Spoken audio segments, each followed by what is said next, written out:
함께 하시는 귀한 은혜가 날마다 우리에게 있기를 주님의 이름으로 축복합니다. 오늘은 하나님의 그늘 아래라는 제목을 가지고 함께 말씀을 함께 나누고자 합니다. 이제 우리가 민수기를 계속해서 봐옴을 통해서 이제 마지막 부분으로 가고 있습니다. 그래서 우리가 민수기를 계속해서 살펴보는 전체적인 틀에서 민수기는 하나님께서 약속하신 그 땅으로 들어가게 하시는 준비의 모습들이 계속 오늘 우리에게 주어지는 것을 우리가 살펴보게 됩니다. 특히나 오늘 이제 마지막 부분에 와서는 하나님께서 먼저 그 정복해야 될 그 땅에 들어가기 전에 인원을 계수하게 하시고 그 다음에 땅을 분배하게 하십니다. 그리고 마지막 오늘 이제 레위인들에게 땅을 분배하게 하시는데 35장에 보면 레위인들에게 분배된 땅은 여러 주패들에 나누어져 있는 48개 성읍으로 그들이 나눠져 들어가게 되는 모습을 우리가 살펴보게 됩니다. 그리고 그 속에서 하나님의 말씀을 따라 그들을 위하여서 일하는 자들로서 살아가도록 하는 모습을 오늘 발견하게 되죠. 그리고 오늘 특히나 오늘 우리가 지금 계속해서 살펴보는 모습은 도피성입니다. 도피성은 특히나 6개 성으로 이루어지고 요단의 좌우편에 3개씩 이제 만들어짐을 통해서 그곳에서 하나님이 원하시는 그 준비되시고 그리고 어찌 보면 계속해서 궁유를 보여주시는 모습을 오늘 우리가 살펴보게 된다라는 것입니다.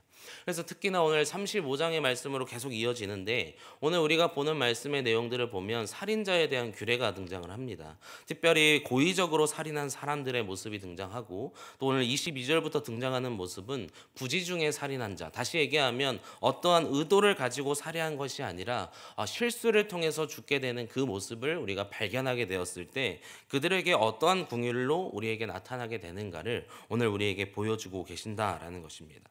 어찌 보면 이들에게 있어서 분명히 범죄한 것은 계속해서 일어났습니다. 이들은 분명히 죄를 지은 것은 당연한 것입니다. 그러나 그 죄의 모습 속에서 어떻게 우리가 살아가야 되는가를 사실 오늘 우리의 본문은 우리에게 알려주고 있다라는 것입니다.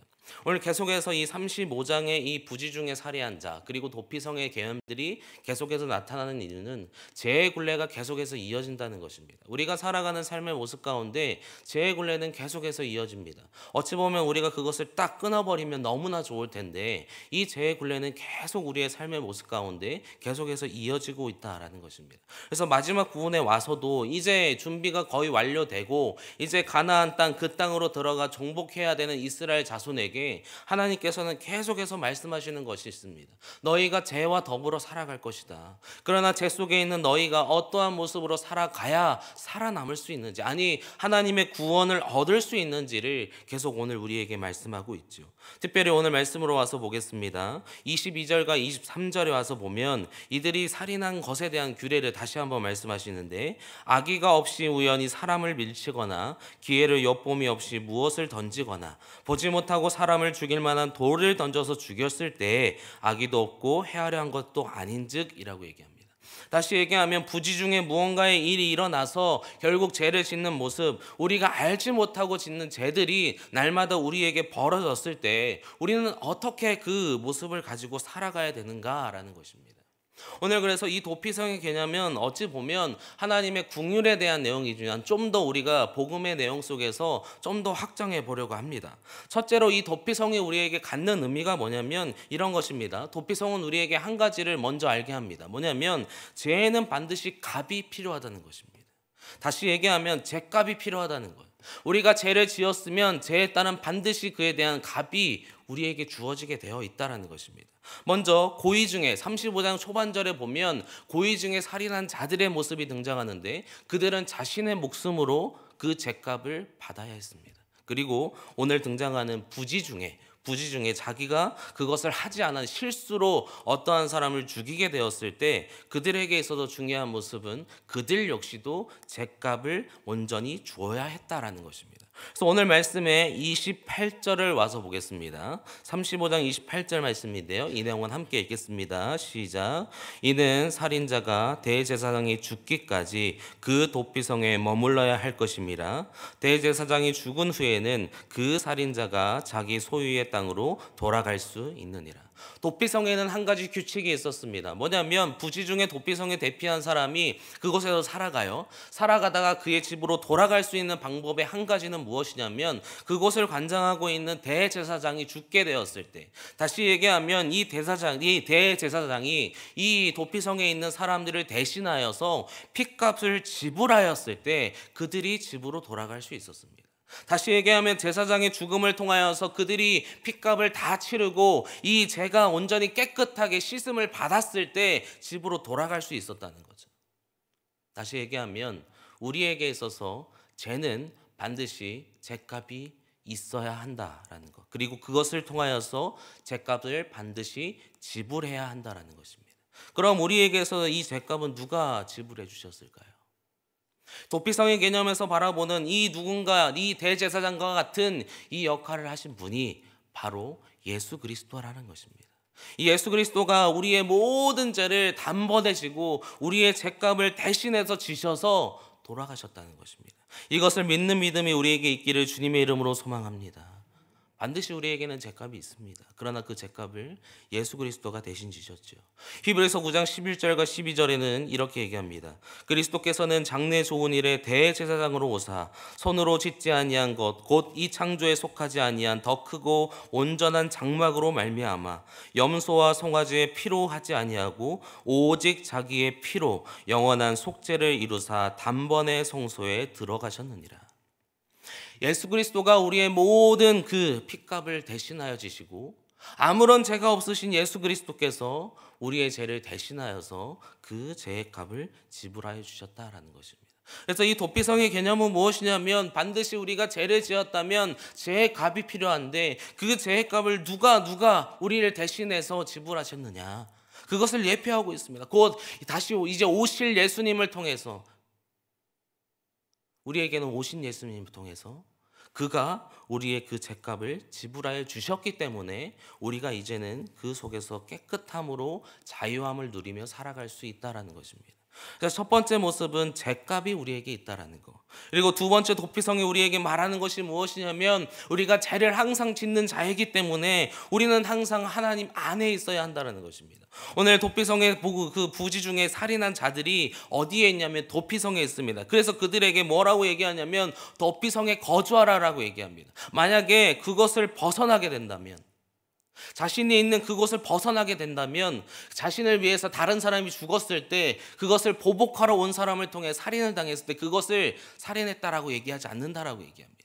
다시 얘기하면 우리가 죄를 짓는 자, 날마다 나약하면서 하나님 안에 살아가야 되지만 죄를 통해서 자꾸 넘어지는 우리의 모습 속에서 살아가는 우리가 하나님 안에 날마다 거해야만, 하나님의 그늘 안에 날마다 살아가야만 우리가 살아갈 수 있다라는 것입니다. 오늘 우리에게 이러한 은혜가 있기를 주님의 이름으로 소망합니다. 우리가 날마다 하나님의 그늘 아래 있어야 합니다. 우리는 연약하고 날마다 넘어지면서 죄의 굴레를 날마다 살아가는 존재이기 때문에, 그래서 하나님의 그 그늘 아래서 날마다 살아가라고 말씀하시는 거죠. 그리고 마지막 세 번째 모습은 뭐냐면 우리가 날마다 힘들어하는 그 모습 가운데 하나님의 그늘 아래 살아가는 것이 우리에게 어려운 일이 아니라는 것입니다. 오늘 말씀으로 다시 와서 보면은 이러한 내용이 등장합니다. 그들에게 있어서 이제 35장 초반절에 와서 보면은 이 성읍으로 나눠지는데, 아까 말씀드린 것처럼 이 도피성은 요단의 좌우편에 있었습니다. 근데 그 좌우편에 3개씩 있는 이유가 뭐냐면 어떠한 지역, 땅으로 분배받은 이스라엘 사람들이 어떠한 지역에 있다 할지라도 빠르게 자신이 그 어려움을 당했을 때 그것으로 갈 수 있는 위치에 하나님께서 그것을 지정하셨다는 것입니다. 다시 얘기하면 우리가 어려움을 당하는 죄 속에서 내가 더욱더 살아갈 희망을 잃고 온전히 하나님의 말씀대로 살아가는 것이 아니라 너무나 어려워서 힘들어할 때 언제든지 하나님께로 찾아올 수 있는 귀한 은혜를 우리에게 주셨다라는 것입니다. 다시요, 우리가 맨 서두에 말씀드렸지만 예수님께서 우리를 위해서 우리의 죄를 씻어주시고 이 성전을 완성하셨습니다.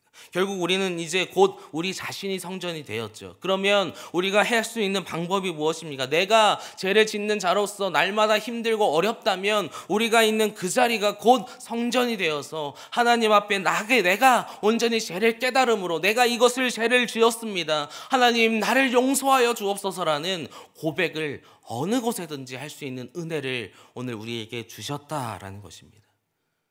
그러므로 우리가 있는 그 자리가 곧 회개의 자리요, 우리가 있는 그 자리가 곧 예배의 자리요, 우리가 있는 곧 그 자리가 곧 기도할 수 있는 자리가 되는 줄 믿습니다. 그래서 우리는 날마다 죄를 회개할 수 있습니다. 당장 지은 죄, 아니면 내가 알지 못하는 중에 지은 죄들이 있다면 그 죄들을 내가 있는 그곳에서 곧 내가 성전인 도피성이 되어서 하나님의 그늘 아래에 있는 내가, 하나님의 그늘 아래에 있는 성전인 내가 그 자리에서 하나님께 우리의 죄를 회개할 수 있는 은혜가 우리에게 있기를 주님의 이름으로 소망합니다. 특별히 그 은혜가 우리에게 주어지면 우리가 어느 곳에 있든지 평안한 거예요. 오늘 다시 와서 보면 본문에 이 도피성에 있는 사람들은 자신의 삶을 살아갔습니다. 자신이 그 어려운 일을 당했지만, 자신이 부지 중에 그 살인을 저지르는 죄를 지었지만 이 도피성에는 자신의 삶을 살아가도록 하나님은 그 모든 궁유를 우리에게 알려주셨습니다. 곧 우리에게도 마찬가지입니다. 우리가 있는 곳에서 회개할 수 있다면, 우리가 있는 자리에서 용서를 구할 수 있다면, 우리가 있는 자리에서 예배할 수 있다면, 우리가 있는 자리에서 기도할 수 있다면 그곳은 곧 우리를 평안히 할 수 있는 귀한 은혜가 주어졌다는 것을 우리가 간절히 감사함으로 나아갈 수 있기를 주님의 이름으로 소망합니다. 그래서 도피성이 중요한 거예요.